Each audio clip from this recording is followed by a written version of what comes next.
Ladies and gentlemen, welcome to the Dr. Joe Show. Yay. Tom, you make it yours. It's wonderful, because Mark does this prolonged thing, which I love. Mm-hmm. But man, you make the introduction yours. Thank you so much. Thank you. Because it would, I could try a more energetic Dr. Joe show. I couldn't match Mark's energy though. And I don't think it would be fully appropriate given the events of this week.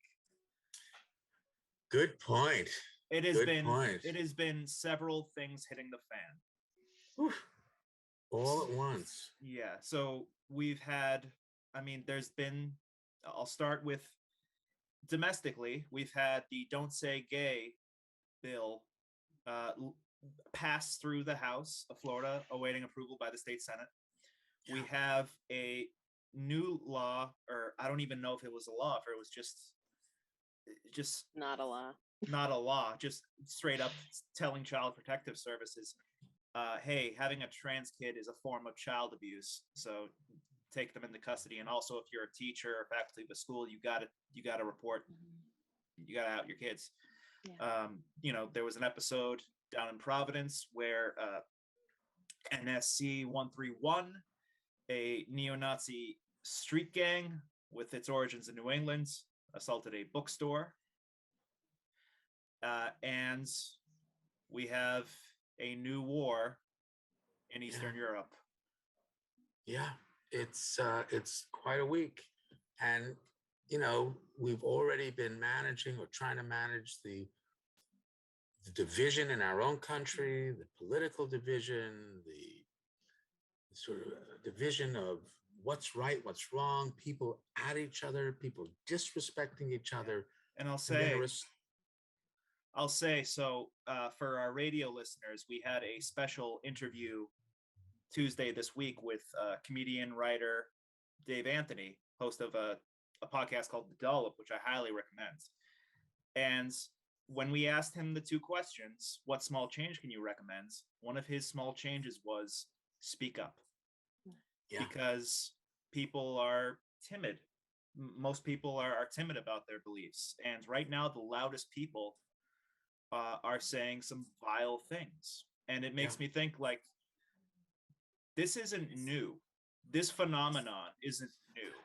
So many people kept their mouths shut during the civil rights movement because they didn't want to stir the pot.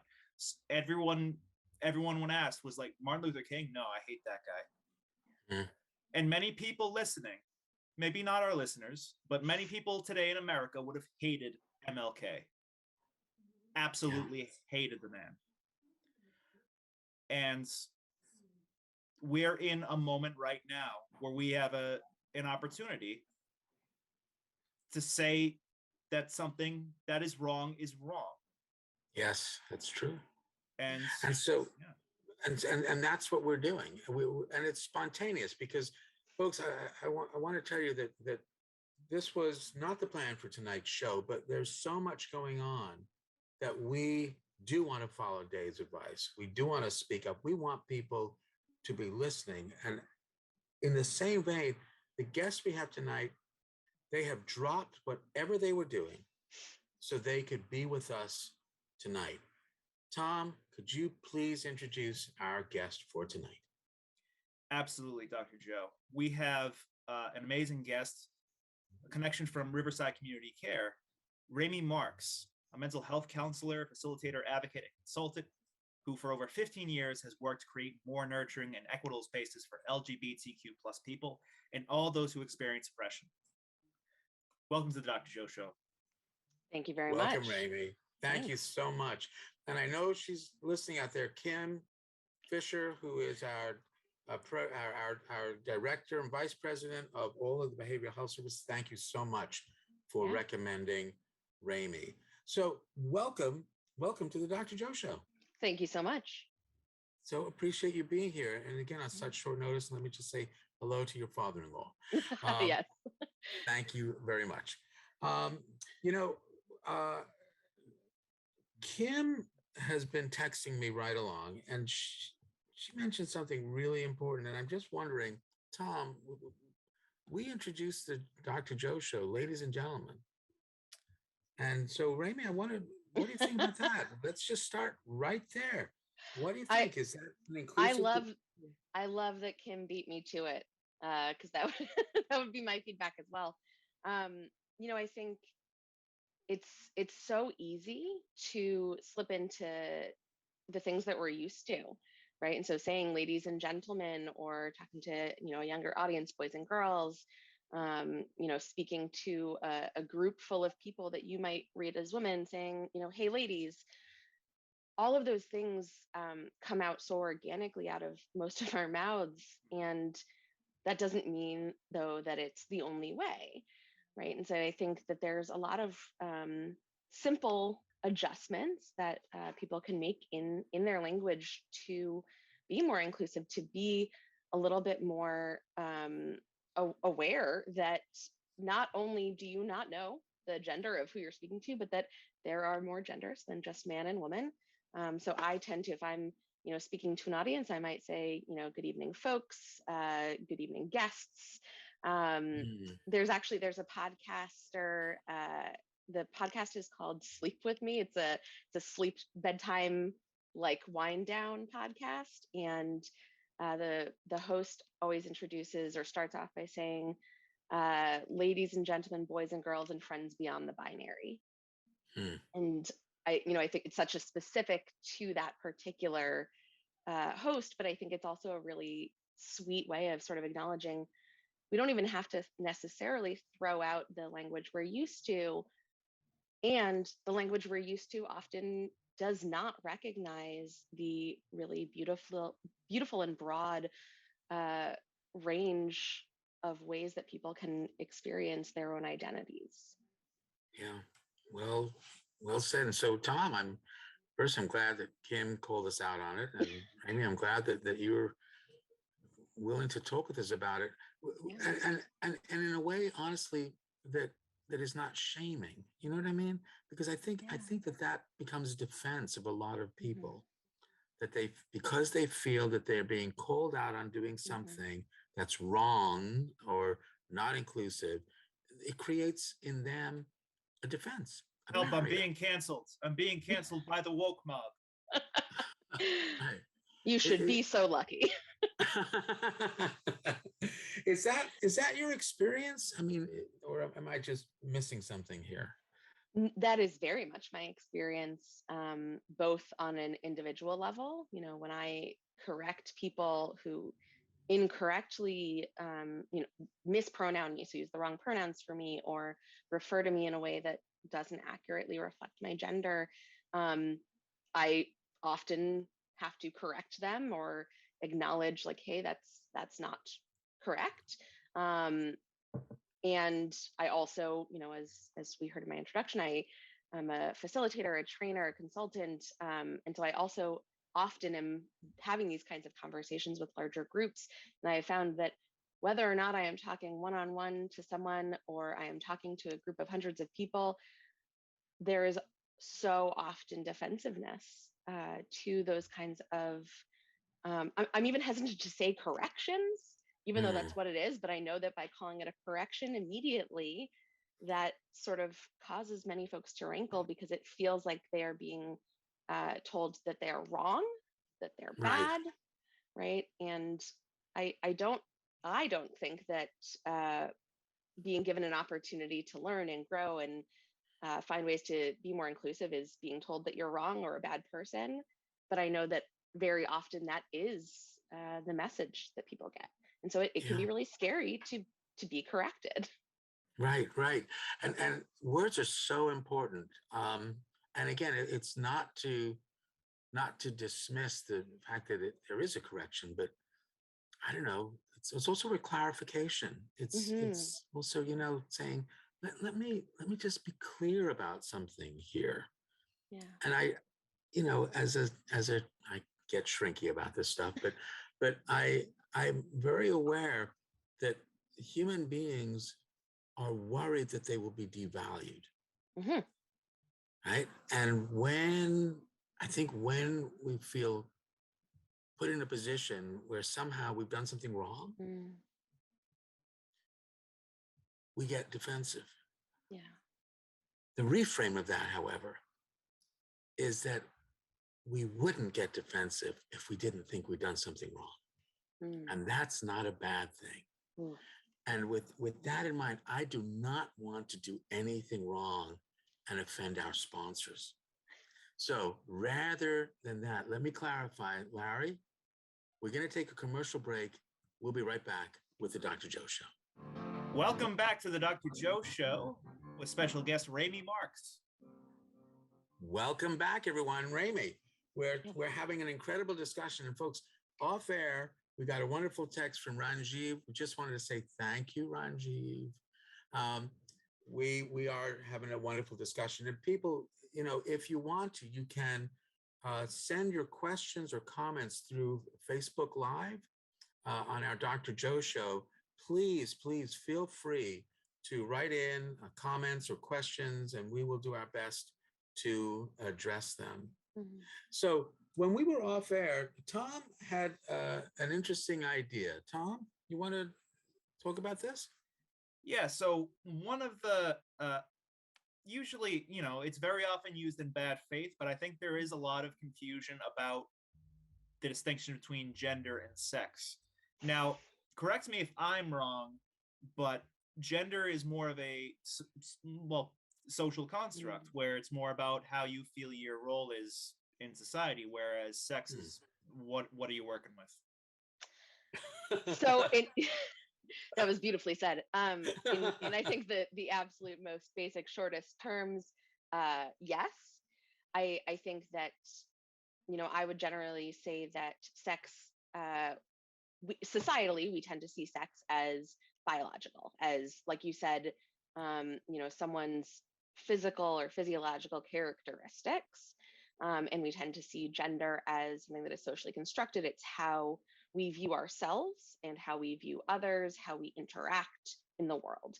And I think broadly that is true, but the one sticking point I have with that distinction is that it implies that there's something more real about sex, because we can see it, it is tangible, it is biological.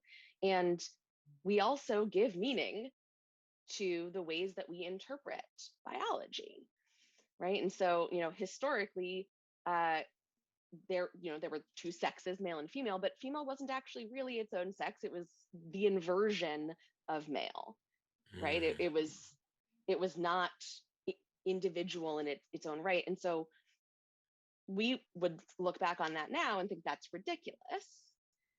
And that's because we interpret the biological, the physical, the tangible things that we are seeing. And so while I think there is still a distinction to be made between sort of people's physical selves and the ways that they see themselves and present to the world and engage in the world, that doesn't mean that sex is more real and gender is sort of this fake thing in someone's head. And it's also, I know it's, sorry. No, go on, Tom. I know it's also gender has a biological basis, right? Because there's more ways for chromosomes to express themselves than XY, right? Well, so when we're looking at the physiological, biological aspects of sex or gender, it is not as simple as male and female. You're absolutely right. There's, I believe, 13 different ways that human chromosomes can present.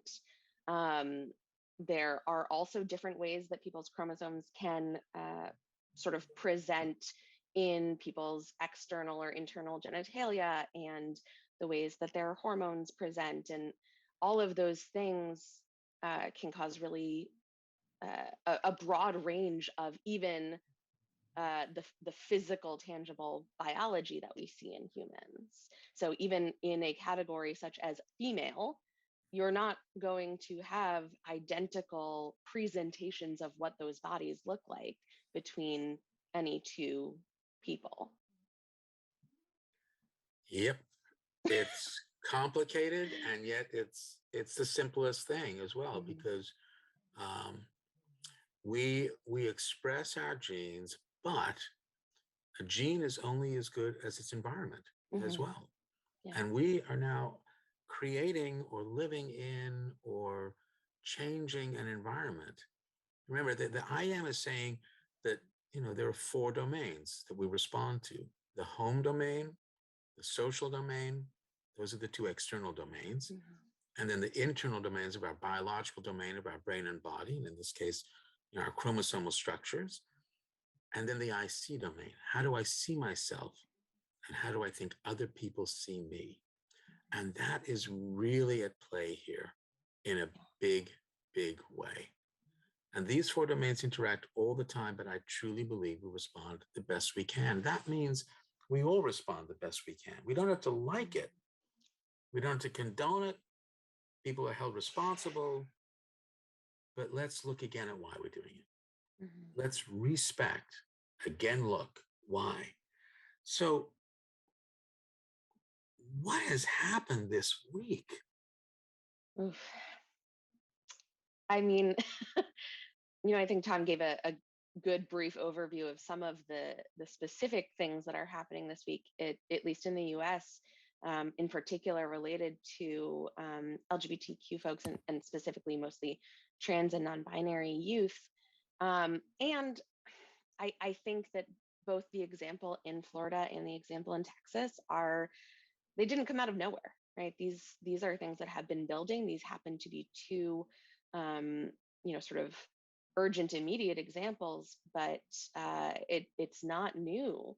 This is, in some ways, actually, I think, a strong backlash to just the gentlest of movement in uh, trans affirmation and validation that we've had over a somewhat short period. I've been doing this work, like you heard earlier, I've been doing this work for about 15 years, and the things that I was addressing 15 years ago versus now have changed dramatically. People are, on average, more aware and a little more willing. And we haven't come that far. But yeah, there's so many people that have an attitude. If I didn't know about it by the time I was 5, it doesn't exist. Yeah. Mm. Or if it Really? doesn't affect me, it must not be real.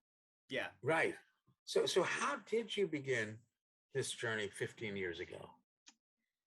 Um, that's an excellent question that I don't even have a super clear answer to myself. I have always been someone who, uh, for lack of a better phrase, could not keep my mouth shut. I have things to say and I'm going to say them. And that has meant that I am really willing to stand up when I see things that don't feel right, don't seem right. And also means that I'm very willing to be that public speaker and stand up and gladly share information that I've learned. And so it's this journey has both been very personal. I identify as queer and as genderqueer. So for myself, I sort of umbrella term see myself as a member of the trans community. The term that I use for myself is genderqueer. But that's not something that I came to for myself until my 20s because it wasn't information I had. It wasn't something I had any inkling I could be or that was possible.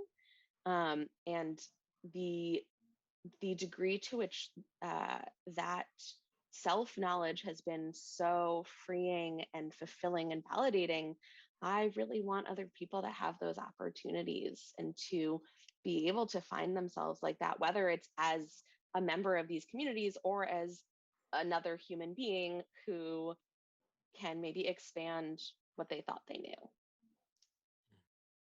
And how do you bring that to the groups that you run? And what are you Mhm. finding in the folks who come there? Just so people know, Raimi works for us at Riverside Community Care, and there are wait lists for their groups.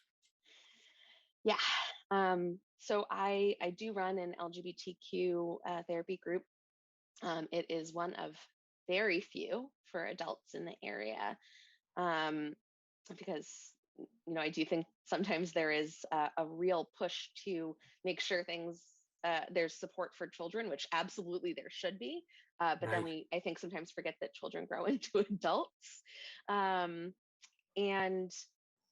it is really, I think, you said that there's always a wait list for my group. And I think that's really telling. I don't think that's because of me. Those people get on the wait list not having any information about who I am or what the group is like, just knowing that they are in search of community or solidarity, or just knowing that some space might see them as who they are.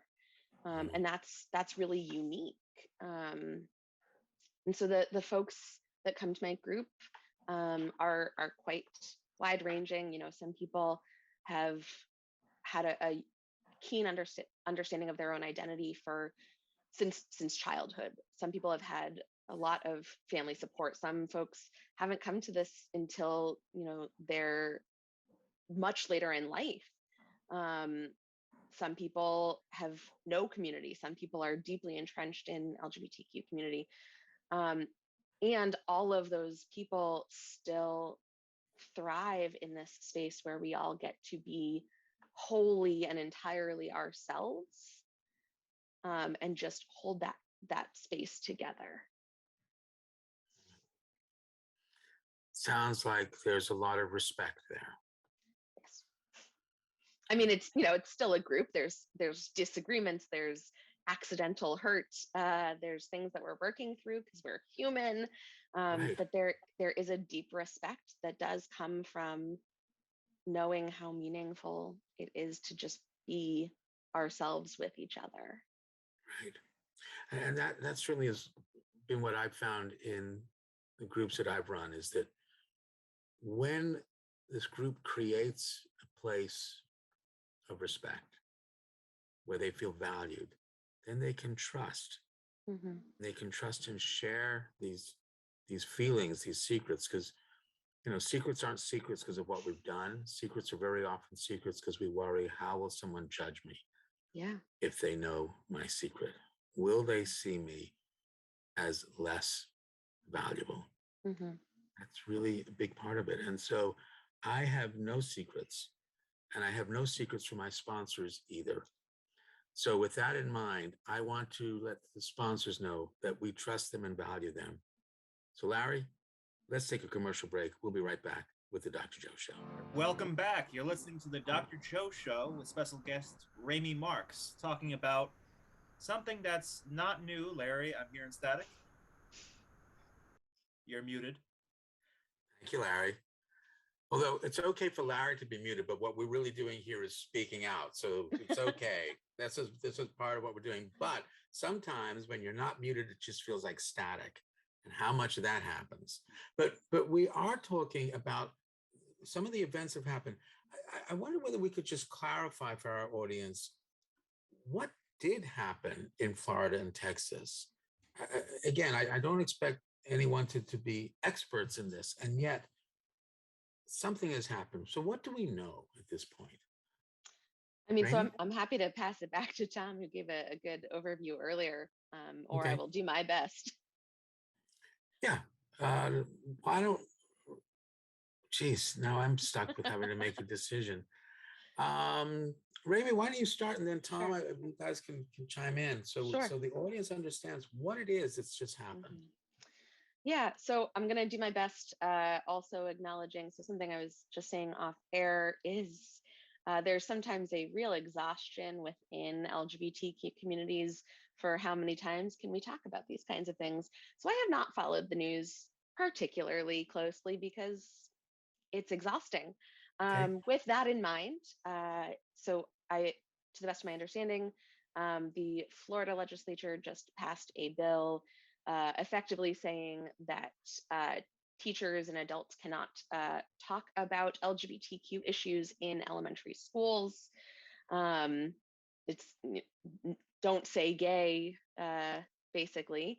And Texas, the Texas governor has issued a directive, I suppose, to Child Protective Services saying that anyone who is supporting a transgender or non-binary youth, whether it's their parents, school professionals, medical providers, helping them to transition or affirm their gender identity in any way, that should be seen and investigated as child abuse. Yeah. So for Tom? those of you who think that getting a 7-day ban on Twitter for a spicy tweet is fascism, I'm just gonna say you might want to read a book. So I'm curious, and again, I think this is going to be one of the arguments to come up. So I'm going to play the devil's advocate in this. I think some people would say, well, you know, a kid is not prepared to make these decisions about themselves. Again, I'm playing devil's advocate, so you know, just you know, and others would say, why should my kid learn about these things in 3rd grade? But that's not what's really going on, is it? No. So, I mean, you know, I could sit here and spout off, actually, probably Dr. Joe, you could do it better about, you know, the fact that children actually have a very developmentally appropriate understanding of gender and what that means broadly and for themselves as young as 3. Right. So I could sit here and talk about, actually, it's very developmentally appropriate to talk about these things. I could talk about the fact that kids are going to think about these things, they're going to learn about these things, and pretending it doesn't exist does them no favors. Instead, what I'm going to really say is, I think these kinds of laws focus so much on what about, you know, my kids, that people seem to think absolutely must not be those kids. And how, you know, you're brainwashing my kids and you're making them think these horrible things. And aside from the part where that's very, I'm trying really hard to think of a nice way to say it, but aside from how horrible that is, what about the kids who are genuinely going through this? Right. Who, whether or not you believe them, this is real for them. And all we're doing with laws and movements like this is further making them hide, making them feel ashamed, making them feel unsafe at their own expense. It's not helping anyone else, and it's only harming. Yeah, because it sends a message, right, that you're not allowed to talk about these things. Mm-hmm. That somehow it's shameful. That somehow Right. you're wrong. Somehow you're less than. Right. Somehow you're broken. Mm-hmm. I'm just curious, and did that ever happen to you as you were growing up? So it's interesting because I think some trans and non-binary folks can look back and sort of see like, oh, yeah, I definitely have always been whatever this gender is, but I just didn't have the language for it, or I wasn't allowed to be. I don't know that that's my experience in the same way. I don't know that I was uncomfortable with my assigned gender growing up, with the exception of just, you know, growing up raised by a feminist mom and really chafing at the idea of there's restrictions on what anyone can do. But, you know, I don't look back and think like people, adults stifled me or made me feel ashamed of who I was, because I just don't think I was thinking about it then. And that same, the other side of that coin is that no one was talking about it at all. And so maybe I could have been thinking about it then. Had it ever occurred to me, had I ever heard about non-binary people or genderqueer people, if I had language or information or models or examples, maybe I would have thought about it. And is that part of what's happening now, do you think, in our culture, in our youth, in our adults who have had to keep their secret for so long? I think in a lot of ways it is. I think, you know, one thing that is different now is ease of access to information. You know, although I am on the younger end of things, I grew up in a time where I did not have the internet as it is right at my fingertips. I didn't have access to this information. I could not have found information as readily and as easily as I think young people do today. And I know that that scares a lot of people. But I also think that's a beautiful thing, because I think that's what allows a lot of queer and trans folks to find themselves sooner, because they have more access to information. They are seeing more examples. They can find more community. And I don't think that they're being brainwashed. I think that that's them finding more opportunity and more support. I'm curious about this part as well, because you say find more community, which is so important and appropriate. But doesn't that imply that they are separated from another community? I mean, is any community ever actually separated from another community? I don't think so. Like I said, I think that, this is part of the I am. Yeah. Right? Is we are one group. It's called humanity. We're one group. And yet we divide into these tribes, into these clusters where we have more familiarity with one than another. And then all of a sudden the other group is wrong, is not. And I think we started to talk about this earlier on, is not even human. Right. I mean, it's interesting, and I think you're right, Dr. Joe. And it's interesting, though, that it so often does get framed this way of, well, if you're talking about community, then you're just trying to be better than us, or trying to be separate from us, trying to make us feel less than. When in reality, queer and trans folks are seeking out community specifically because the broader community and society is telling us that we are less than. Yes, that's right. And why is that? What, I mean, really, where does that one come from? Fear. I mean, it's been going on for millennia. Yeah. It's really fascinating. We have to do something about it. We have to do something. And for me, the other part about this week that has been so powerful is that there is less silence, Tom. I mean, we wouldn't be talking about this if people had not said this is wrong, even though, the particular governmental bodies have enough people to say we're going to push it through anyway. Other people say, no, there's something wrong. This is wrong. What's that like, Raimi? Is that new? That's a really interesting question. I think you're right that there is more a sort of broader general consensus that this is not okay, that this is wrong, that transphobia and homophobia are not okay. And I do think you're right that there is more momentum and more conversation than perhaps there would have been in the past.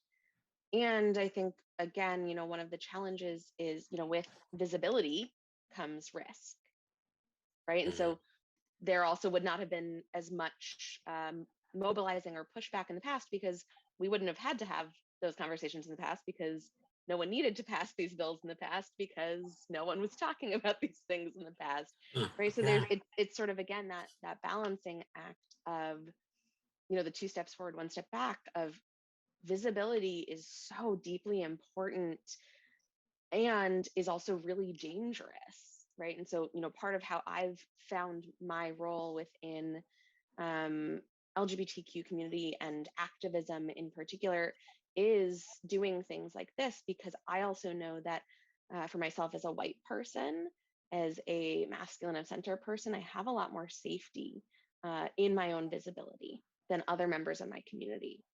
And so it feels really important to me to sort of broadcast these messages, to have these conversations, to put myself out there, because I know that the harm that might come to me from speaking out is not necessarily the same risk as, my loved ones who are members of this community and are also Black, Indigenous, or other people of color who are visibly disabled people, who are experiencing additional layers of oppression. And so again, I feel like I've said a few things a few times, but this idea of that visibility and that bigger conversation is happening and it is important. And the people who tend to get the biggest blowback from that are the people who are already most on the margins and already most at risk. Yeah. And this ties into Ukraine. Think of look at how many people are saying, well, if we didn't have pronouns, this wouldn't have happened. Yeah. Yeah. Visibility can be a double-edged sword. And certainly, if you're visible, you're more vulnerable. But if you're visible, you also have more influence. And what's terrific about visibility is that at least 3 times during my show, during our show, during this show, we provide visibility to our sponsors so that they can have their voice, because they really do help us. We wouldn't be here without them. And that's part of really being a community, because it has to do with the diversity. We have to also have that visibility. So with that in mind, Larry, let's take a commercial break. Let's give our sponsors some visibility. We'll be right back with the Dr. Joe Show. Welcome back to the Dr. Joe Show, in the final quarter of this special episode with special guest Raimi Marx. Yes, very special guest. We're having a remarkable discussion, one that is not always easy for some people, and yet so important. A couple of comments have come in. One from Kim Fisher. Maybe a question about how people can best take care of themselves when jarred by this information, how to access supports. So how about that first? How do we take care of ourselves, and how do we access the supports? Ooh, yeah. I think, I gave one example earlier, which might seem counterintuitive or silly, but, I was saying I have not followed the news in great detail. I am following enough to know what's going on, to, pay attention as much as I can to where I might need to take action. And I'm also not checking the news 80 times a day, because it's going to eat at me. Right. And I think knowing your limits, your capacity, and knowing when you deserve a break is so important, especially in a time like this where there's just bad news after bad news on top of bad news. Yeah. And the supports, can you tell folks how they can get in touch with us at Riverside, but also I don't know whether you know any national supports or groups that people can access, because we have people listening from all over the country and all over the world. So I have a couple excellent resources. The first one I'll offer is Trans Lifeline. Trans Lifeline is a suicide prevention, mental health support, peer-to-peer hotline specifically for and by trans folks. You can go to their website to get more information, because I do not remember their number off the top of my head. We'll post that on our Facebook site, right, Tom? Yeah. Great. That number is 877-565-8860. One more time, Tom. 877-565-8860. Great. Thank you for that resource, Raimi. What else? The Trevor Project is another hotline, but they also do a lot of wonderful work specifically for LGBTQ youth. So another excellent resource for younger folks in particular. I'm also actually wearing a resource right now.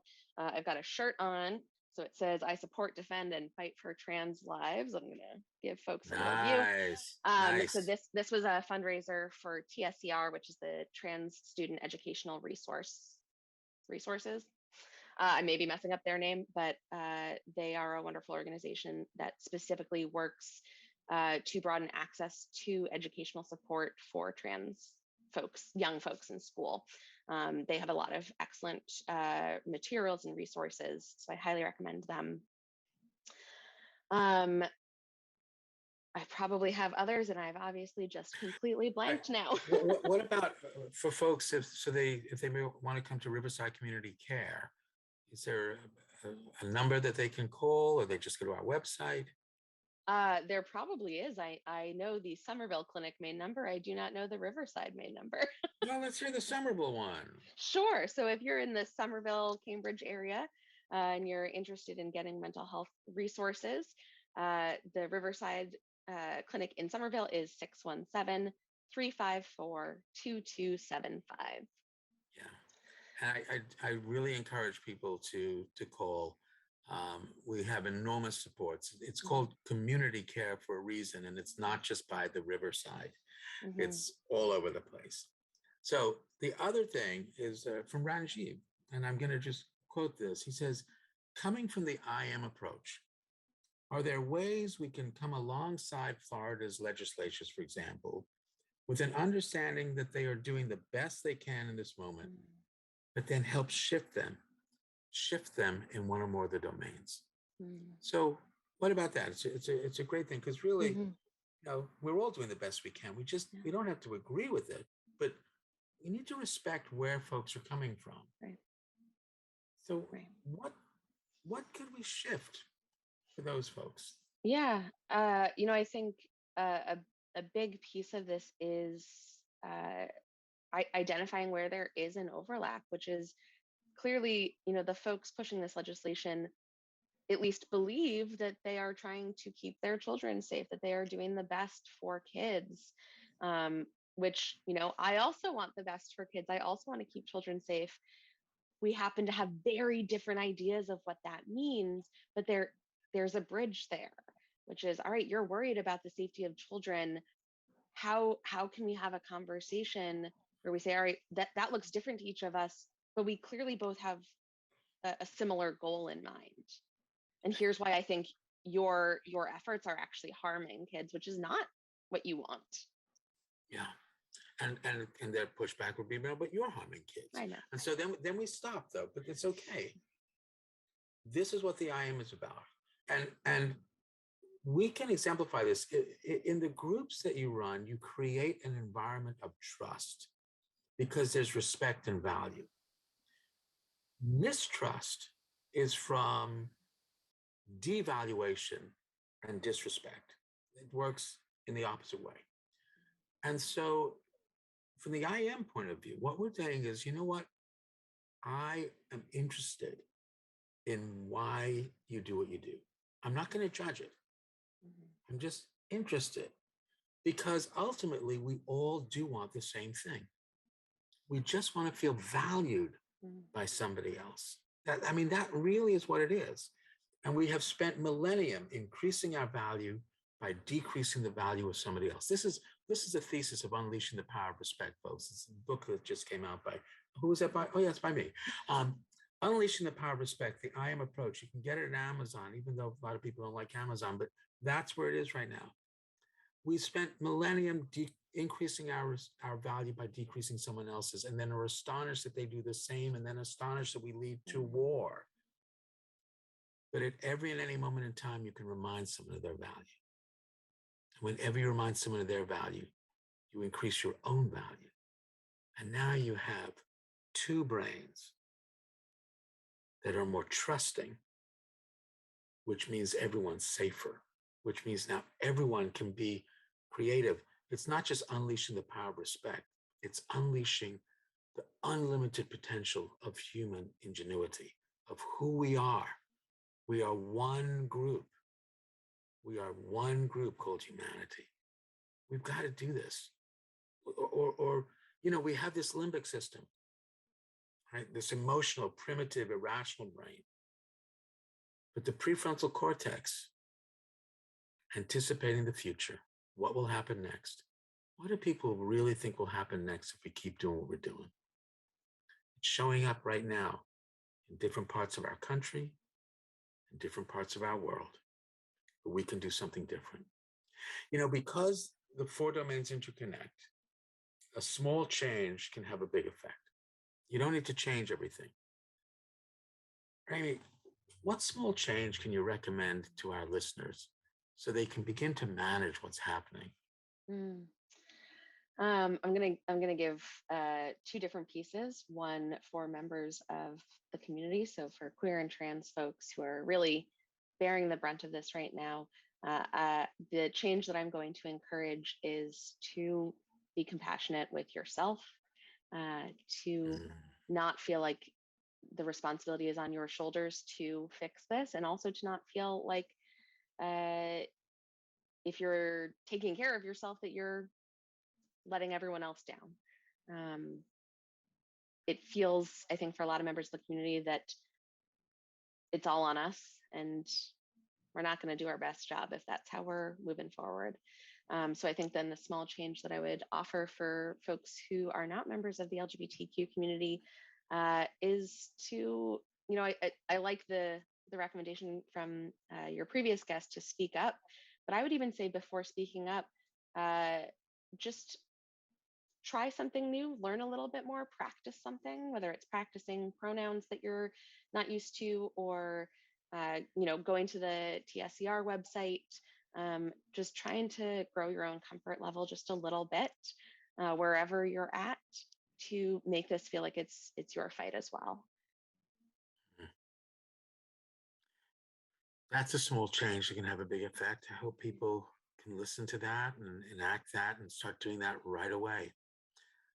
The other truth of the I am is everyone is interested in what you think or feel about them, which is through the I see domain. How do I see myself? How do I think other people see me? You're part of someone's home or social domain, and you have an effect on their biological domain because you know it feels differently when you feel respected or disrespected.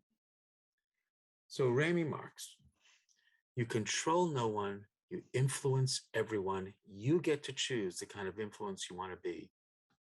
What kind of influence would you like to be? I would like to be an influence of humanity.